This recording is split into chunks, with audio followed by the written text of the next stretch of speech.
My wife and I are expecting our daughter in a few months. My wife, I will call her Nora, has a younger sister, Rebecca, that everyone in that family is overprotective of. I am not a fan of Rebecca.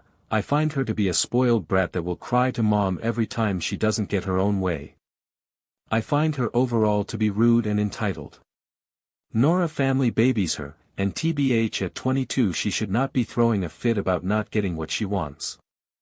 One example of this is she had a mini meltdown at our wedding because her shoes were the wrong color. Not even by a lot, it was just a different shade of white. You couldn't even see the shoes since the bridesmaid dress was long.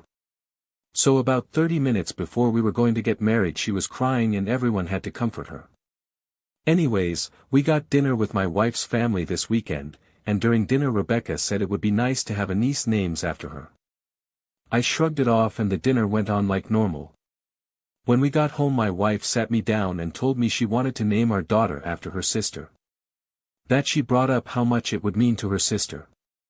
I told her no. We have a 2-yes rule to names. Nora texted her and told her no.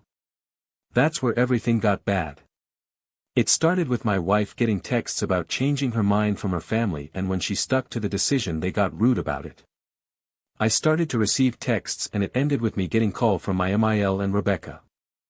I told both of them no multiple times and it just started asking why over and over again. At that point I snapped and told both of them that I would never name our daughter after her. That she is spoiled brat and I don't want our daughter to be anything like her. This is literally an example of it. I hung up. My wife says I should apologize but she agrees they were being a lot. I still been getting texts about how Rebecca has been crying since the conversation. Her family sees me as a huge jackass and are still on my case. My wife is on my side but she does want me to smooth things over. I really don't want to and think they need to change.